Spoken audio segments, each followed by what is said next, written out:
আসসালামু আলাইকুম ওয়া রাহমাতুল্লাহি ওয়া বারাকাতুহু। প্রিয় বোনেরা, পবিত্র শাবান মাস আমাদের মাঝে এসেছে রহমত, মাগফিরাত ও রমজানের প্রস্তুতির বার্তা নিয়ে। এই মাস এমন একটি সময় যখন আমাদের আমল আল্লাহর দরবারে বিশেষভাবে তুলে ধরা হয়। অনেক বোন আছেন যারা পারিবারিক শান্তি চান, নেক সন্তানের জন্য দোয়া করছেন, অথবা জীবনের কোনো কঠিন সমস্যার সমাধান করছেন। আজকের এই ভিডিওতে আমি শেয়ার করব শাবান মাসে দোয়া কবুলের 5টি শক্তিশালী আমল, ইনশাআল্লাহ, যা আপনার দোয়া কবুলের পথে সহজ করে দেবে। শাবান মাসের সবচেয়ে গুরুত্বপূর্ণ আমল হলো খাঁটি তওবা করা। প্রতিদিন অন্তত 100 বার বলুন আস্তাগফিরুল্লাহ। মনে রাখবেন বোনেরা, গুনাহের বোঝা নিয়ে দোয়া আকাশে উঠতে চায় না। যখন আমরা তওবা করি, আল্লাহ আমাদের হৃদয় পরিষ্কার করে দেন। ভাঙা হৃদয় আর চোখের পানি আল্লাহর কাছে সবচেয়ে প্রিয়। যে দোয়ার শুরু ও শেষ দরুদ দিয়ে হয়, সে দোয়া কখনোই ফেরত যায় না ইনশাআল্লাহ।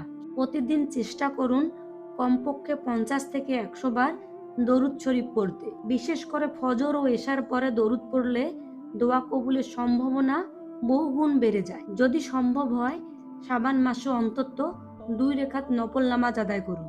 আর যারা পারেন তারা সপ্তাহে 2 থেকে 3 দিন তাহাজ্জুদের চেষ্টা করুন। রাতের শেষ সময়ে নীরবতায় করা দোয়া আল্লাহ ফিরিয়ে দেন না। দোয়া কবুলের একটি গোপন চাবিকাঠি হলো সদকা।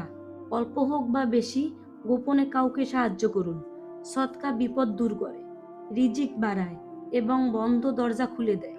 অনেক সমস্যার সমাধান একটি সদকার মধ্যেই লুকিয়ে থাকে। শাবান মাস হলো রমজানের দরজায় দাঁড়িয়ে প্রস্তুতি নেওয়ার সময়। আজই নিয়ত করুন, হে আল্লাহ, আমাকে রমজান পর্যন্ত পৌঁছে দাও, আর রমজানে আমাকে কবুল করে নাও। নিয়ত যদি ঠিক থাকে, ছোট আমলও বড় হয়ে যায়। প্রিয় বোনেরা, এই শাবান মাসকে হালকাভাবে নিবেন না। হয়তো এই মাসটাই আপনার জীবনের মোড় ঘুরিয়ে দিতে পারে। আল্লাহ আমাদের সবাইকে এই পবিত্র মাসে বেশি বেশি আমল করার তৌফিক দান করুক, আমাদের দোয়া কবুল করুক। আমিন।